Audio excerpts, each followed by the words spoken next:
नमस्कार. डिप्लोमा आणि इंजिनिअरिंग प्रवेश प्रक्रियेतून हक्काची जागा मिळवणं हा खरंच किती धाकधुकीचा काळ असतो ना? आजच्या या सविस्तर विश्लेषणात आपण याच प्रक्रियेतील अत्यंत महत्त्वाच्या म्हणजे मेक ऑर ब्रेक टप्प्यावर लक्ष केंद्रित करणार आहोत. आणि तो टप्पा म्हणजे कागदपत्रांची अचूक पडताळणी. आता इथे एक मोठा प्रश्न उभा राहतो. MSBT प्रवेश प्रक्रियेतील सर्वात मोठा आणि नाजूक अडथळा नेमका कोणता? अगदी बरोबर, डॉक्युमेंट व्हेरिफिकेशन म्हणजे कागदपत्रांची पडताळणी. विचार करा, एखाद्या कागदपत्रातली एक छोटीशी चूक, एक किरकोळ त्रुटी आणि हातात आलेली प्रवेशाची सुवर्णसंधी एका सेकंदात हिरावून घेतली जाऊ शकते.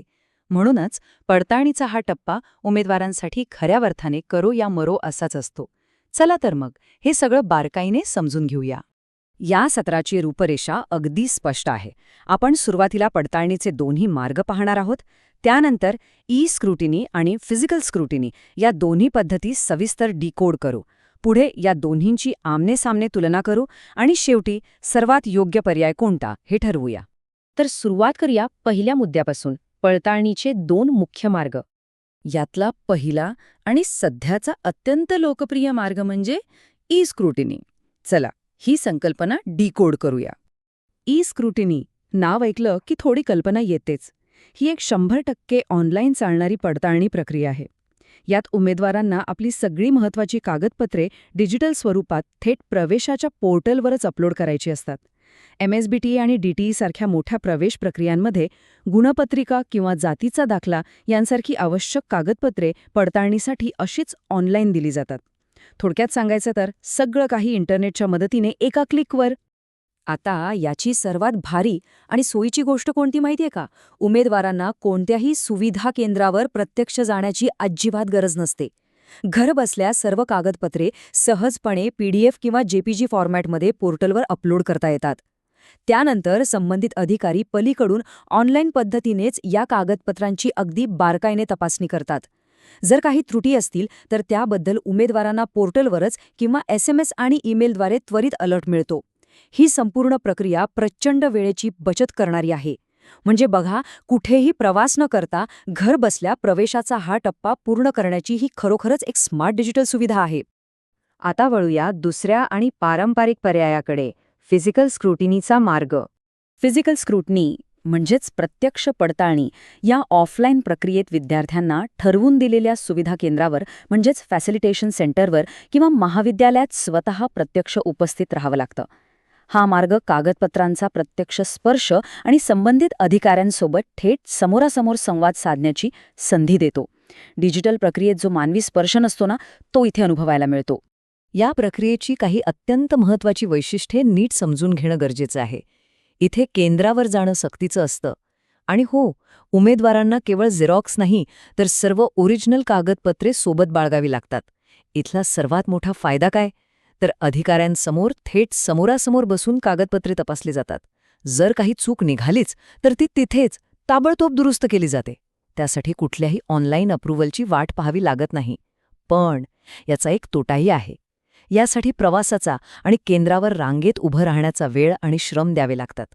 थोडक्यात इथे डिजिटल वेगापेक्षा प्रत्यक्ष संवादातून मिळणारी 100% गॅरंटी आणि अधिकाऱ्यांची थेट मदत याला जास्त महत्त्व दिलं जातं. आता वेळ आली आहे या दोन्ही पद्धतींची आमनेसामने तुलना करण्याची, अंतिम तुलना. चला हे दोन्ही पर्याय एका तक्त्याच्या सहाय्याने समोरासमोर ठेवून पाहूया. अत्यंत सोपं आहे.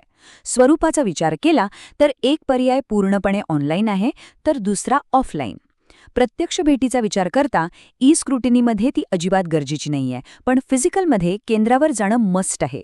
कागदपत्रांच्या बाबतीत एका ठिकाणी फक्त स्कॅन केलेल्या प्रती चालतात तर दुसऱ्या ठिकाणी स्वतः मूळ कागदपत्र अधिकाऱ्यांच्या हातात द्यावी लागतात. आता वेळेचा आणि सोयीचा विचार केला तर स्क्रुटिनी नक्कीच खूप फास्ट आणि सोयीची आहे. पण जर चुका दुरुस्त करण्याची वेळ आली तर तिथे फिजिकल स्क्रुटिनी निश्चितपणे बाजी मारते. कारण तिथे चुका तत्काळ दुरुस्त होतात तर स्क्रुटिनीत ऑनलाईन अपडेट्सची वाट पाहावी लागते. हा तक्ता पाहून उमेदवारांना त्यांच्या प्राधान्यक्रमानुसार योग्य निर्णय घेणं खूप सोपं जातं. हे सगळं पाहिल्यावर साहजिकच प्रश्न पडतो, यातून योग्य पर्यायाची निवड कशी करावी? इथे दोन वेगवेगळ्या परिस्थिती अगदी स्पष्ट होत आहेत. डाव्या बाजूकडे लक्ष दिलं तर ई स्क्रुटिनी कोणासाठी योग्य आहे? जर सगळी कागदपत्रे अगदी क्लिअर आणि व्यवस्थित स्कॅन केलेली असतील आणि वेळेची जास्तीत जास्त बचत करायची असेल तर ऑनलाईन मार्ग एकदम उत्तम. पण उजव्या बाजूला फिजिकल स्क्रुटिनीसाठीची परिस्थिती बघा. जर उमेदवाराच्या मनात कागदपत्रांबद्दल थोडी जरी शंका असेल किंवा अधिकाऱ्यांच्या थेट मार्गदर्शनाची गरज असेल, विशेषतः जेव्हा कास्ट व्हॅलिडिटी किंवा जात वैधता प्रमाणपत्रासारखी गुंतागुंतीची कागदपत्रे असतात, तेव्हा फिजिकल स्क्रुटिनीची निवड करणं हेच सर्वात शहाणपणाचं ठरतं. आणि म्हणूनच उपलब्ध माहितीच्या आधारे MSBT 2026च्या प्रवेश प्रक्रियेसाठी हा एक अत्यंत महत्त्वाचा सल्ला लक्षात घ्या. फिजिकल स्क्रुटिनी म्हणजेच प्रत्यक्ष पडताळणी हा पर्याय सामान्यतः अधिक सुरक्षित मानला जातो. समोरासमोर होणारी तपासणी आणि चुकांची तत्काळ होणारी दुरुस्ती हे या सुरक्षिततेचे मुख्य कारण आहे. विशेषतः जेव्हा कागदपत्रांवरील नावात स्पेलिंग मिस्टेक असते किंवा कास्ट व्हॅलिडिटीसारखी क्लिष्ट कागदपत्रे असतात, तेव्हा केवळ वेळेची सोय पाहण्यापेक्षा सुरक्षिततेला आणि त्रुटींच्या तत्काळ निराकरणाला प्राधान्य देणं कधीही चांगलं. प्रवेशासारख्या महत्त्वाच्या टप्प्यावर कोणतीही रिस्क नको, बरोबर?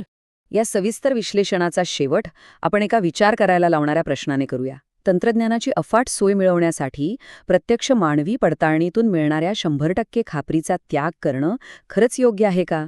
जेव्हा संपूर्ण शैक्षणिक आणि व्यावसायिक भविष्य एका प्रवेश प्रक्रियेवर पणाला लागलेलं असतं, तेव्हा हा विश्वास नेमका कोठे आणि कशावर ठेवायचा याचा सखोल विचार प्रत्येकाने नक्की केला पाहिजे. हे सत्र पाहिल्याबद्दल मनःपूर्वक धन्यवाद.